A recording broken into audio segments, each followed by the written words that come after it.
What's going on, child? It's your most favorite diabetic YouTuber in the whole entire world. God dang, I made that shit worse. Back with another video, another day that extra for y'all. But of course, this one's a little bit different. Now, this one's only a little different because allegedly jail calls led to the detectives finding out / allegedly finding the suspects of Foolio's, passing on, aka the people that did some crazy things. Now, of course, I'm just gonna say this real quick. I'm civilian, so when it comes to stuff that I don't understand, I'm really not gonna try to speak on that aspect, but at the same time, I'm very curious to know what is actually going on and all that. And also, I would like it to be all peace and love in the whole entire world. But before we get any further, shout out a couple boys for a video I reacted to. Also, it is all alleged, and also it is all love, no hate. Alright, child, no more hesitations, let's get into the video now. Documents I found in the Foolio murder case reveal shocking new details. From the very beginning, Jacksonville detectives appeared to know exactly who was involved in the killing. Jail calls on the day of the murder between gang associates played a critical role in leading them straight to a suspect. A lot of new details in this video. I'm sure a lot of them allegedly was made from jail. Once I heard about jail calls in the trial this week, I got interested and had to start reading. These jail calls led them straight to Isaiah Chance. I'm gonna read the full documents and subscribe as go. First thing we got here: notice of intent to reply upon a gang expert in testimony and call the following witnesses as experts in the trial. Detective Richard Rder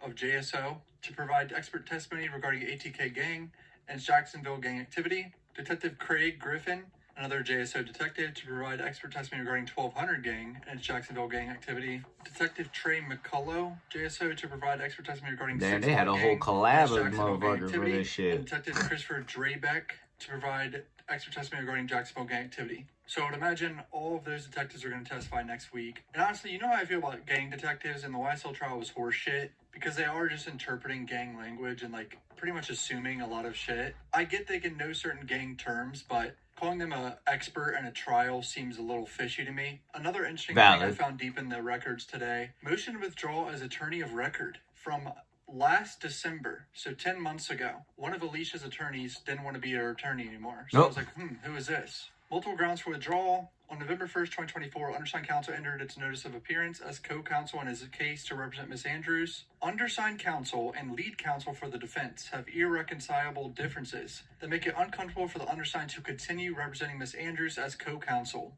The undersigned has attempted in good faith to resolve this matter. However, it does not seem that lawyer probably wanted her to take a deal. She said no. Still has lead counsel Lenina Hurdle, allegedly, in my opinion. So obviously, this is not her lawyer now. This would have been her lawyer. The above described matters be my lawyer, yeah. And guess who it is? It's Jeremy McClement, who is her current lawyer that is in her trial. So it seems like the other lady withdrew and he didn't. Or in Washington, Donald Trump loaded up the Supreme. Oh, I don't know. Whoa, he got a little bit too political with this ad right now. Shit.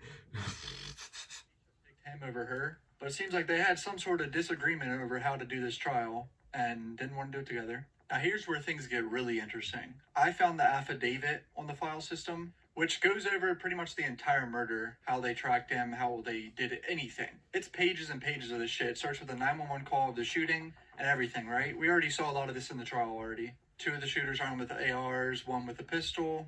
They found out it was Foolio very quickly, obviously. They very quickly figured out what the suspect vehicle was, the Impala. Ultimately, Jacksonville Sheriff's Office Detective Christopher Drabeck, who is going to be a witness, who has in-depth knowledge of the victim and the gang he's affiliated with, 6 Block, and the rival gang that he is feuding with, ATK and HG, made contact with lead homicide detective Juan Ramos to provide intelligence. JSO Detective Drabeck provided intelligence sourced from their investigative means, which revealed that 2 out of the 3 possible shooters involved in this homicide were suspected to be Isaiah J. Chance, with Instagram handle Gutta Zay, and Rashad T. Murphy, with Instagram handle Ghost187.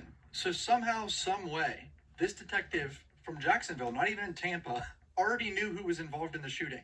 Sourced from their investigative means. It sounds like someone snitched, if you ask me. Oh, yeah. What does that even mean? How do you instantly know who the 2 people are involved are? The NIBIN correlation solidified the belief that suspects were most likely from Jacksonville. So they obviously tracked the guns back to Jacksonville with other NIBIN hits of the shell casings. Detective Drabeck provided extensive intelligence related to their prior and potential ongoing investigations. Drabeck was also provided video of the homicide for his review. And here are the jail calls. As part of the assistance provided, Drabeck monitored jail calls of an inmate. How you gonna be that dumb allegedly to talk on a jail phone of anything? 18 years old. Okay, while editing this video, I had to put this in. This Shane Payne kid, apparently murdered his father, accused of murdering father and then killing his accomplice. Just 3 days later, Shane Payne enlisted a friend to murder his father and then turned on his friend and killed him 3 days later. Damn. Holy shit. R.I.P. It's crazy that these people throw their lives Shit, away this though. quickly. Who used another inmate's jail pen to make outgoing calls, which is very common.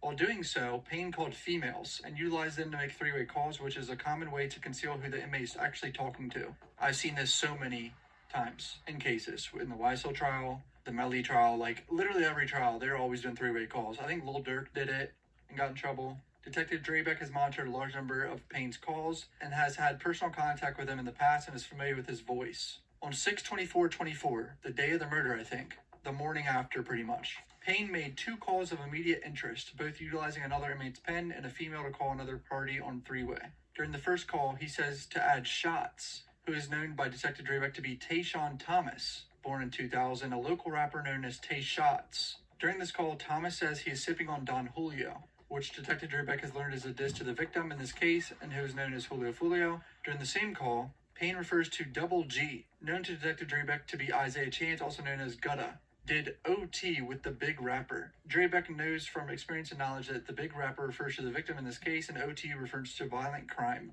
These 2 guys on this jail call are using basically coded language, saying Double G and OT, and They're trying. I mean, and it's not that very quickly figured out bright. they're talking about Isaiah Chance because his name is Gutta. Could have worded it way this better. Is the day of the murder, so these 2 fuckers are pretty much giving the detective more information without realizing it because they're using terrible coded language. Yeah. Why are you talking about this shit on jail calls? Do you really need to do this? During the second reference call, Payne provides a phone number to the female to add in on three-way. The phone number was identified by Detective Drabeck as belonging to Sean Walcott, another person born in 06, also known as LaShawn, who was a documented member of the 1200 gang. During that call, while laughing about an incident they were discussing, Walcott says that he retired now, and he'd been texting me. Then says he hung his jersey up, he retired. Walcott says he was just texting me, and confirms to Payne that he's talking about Double G, Isaiah Chance. Payne tells Walcott to tell him, Double G, to keep your head on a swivel. Detective Drabeck has conducted a previous investigation involving Isaiah Chance, Double G Gutta, and is familiar with his physical appearance. Drabeck believes that one of the shooters shares the same characteristics as Chance and the relation to his thin build, height, and tall hair causing the hood of the shooter to protrude upwards past the head. Well, that's weird because Chance wasn't a shooter, so he's tripping on this. Tall hair. What's he talking about? I think they messed that up and they're talking about, they fucked that up. Isaiah Chance wasn't a shooter. I don't know what they're talking about there. Maybe they're talking about one of the Murphys having big hair, because he does have big hair. I think Rashad does. So it sounds like Isaiah Chance was texting someone about retiring and hung up his jersey. And then someone told him to keep his head on a swivel. And then, of course, they talk about the LPR database, how they track the cars. It's all about pulling over Sean Gaithray, and he has all these guns in the car that match shootings. NIBIN testing of the spent rifle casings found in Sean Gaithray had a positive match to 2 JSO cases. The case is linked to a homicide. That's wild. 5/23/24, a month before he killed Foolio, where a victim was killed in the same cul-de-sac where Isaiah Chance's, a.k.a. Gutta Zay, girlfriend Alexia Marshall lives. This motherfucker killed someone a month before. That's pretty much what that means, right? You have allegedly, but also allegedly kept a weapon.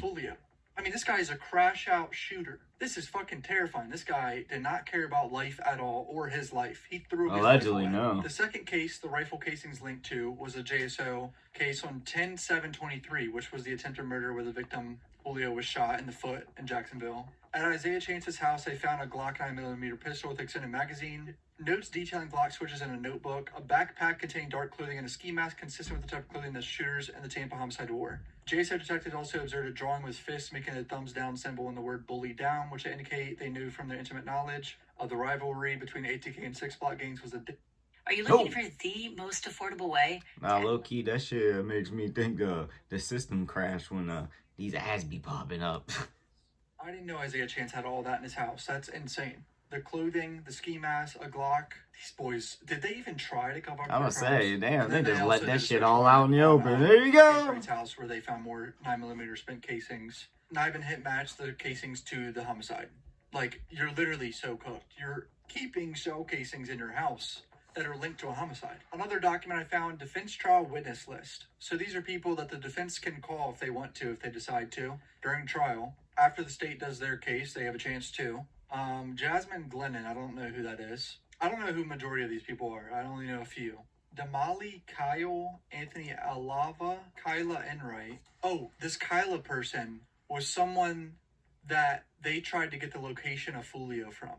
That's the name I recognize from that. So I think Gaithright or someone texted her trying to get the location of Foolio the night of the murder. So I don't know why the defense would want to call her. Charmaine Steiger is one of the Murphys that got arrested, the girlfriend that they was in the car with. So I don't really know why they would want to call her. Lorna Allen, don't know. Nevia Gaithright, 03. So what I would guess here is this is Sean Gaithright's sister. Why do they want to call her? Oh my god, Sean Gaithright's sister is missing the fuck out of her brother right now. She posts on story, "Free my N-word, Sean, and tell motherfucker backwards, man." Robert Howard III. Now this name I recognized. This is Kenny Capps, who is obviously a friend of Foolio's. Oh. He's the one that's accused of killing that kid at the football game that Alicia apparently knew, remember? I don't know if he ever went to jail for it. I think he might have went to jail for it, but somehow he got out. Because this Reddit post says Kenny Capps stayed solid and came home only to lose 3 close friends and get hit with a federal indictment within a few months. This street shit's scary, y'all. So he got federally indicted too for federal drug charges, 50 grams or more of pure actual methamphetamine. He faces a minimum of 10 years up to life in federal prison right after he got released from jail, I think for that murder. This Reddit post says, "What is Kenny Capps known for? I'm for real don't know. Going to jail for something he didn't do. The shooting at Rains where Spaz was killed. He was at the Out East reunion where Trey D died. He was allegedly in the car when Papa and his people got hit. As get back for Trey D, he was locked in case Shardy, Bibby, Mitch, him and Bibbs got in a fight at the high school." So if he actually testifies, that's going to be crazy. I don't know if the defense will call him or not. I don't know. And then Sergeant Aaron King. Definitely will be From Tampa interesting. Police Department. Another witness on the defense witness list. So the defense clearly has some plans to do something. Because they're going to need a Hail Mary. Or else this girl's probably cooked. I'd say 99% chance. Maybe 99 point. Yeah, that shit ain't looking too good, I'm gonna be honest with y'all. But at the same time, justice, peace, etc. But I'm gonna be honest with y'all. Yeah, it seems like they were doing this whole entire thing sloppy, allegedly. Literally left that shit out for them to basically come and find it. Like, you didn't get... Alright, first of all, if you allegedly used it to do something previously months ago before you allegedly used the weapon again, why do... I don't understand that shit. First of all, that shit would have been gone. That would have been out the picture. If I used it one time for anything, allegedly, that shit would have been burnt in the ground and nobody gonna find that shit. I promise you, alright? It's gone. It might be... No, I ain't giving all my tricks out, but yeah, allegedly all my tricks. But you know what I mean? Like, I would have got rid of that shit ASAP Rocky, but yeah, no, I don't know if they wanted to get caught, you know, on some like, yeah, we want to take credit for it or what, but at the same time, it's seeming like it's beat, it's chopped, they are, you know, facing time, you know, I don't know though. It's all alleged as of now until the time, you know, until they actually give them a sentence or something, allegedly, you know, we really don't know. But that's really all I gotta say, but they do not y'all think in the comment section down below. Also in the comments, your boy make a video, so comment you want to see. And yeah, that's all I got for the video. Peace.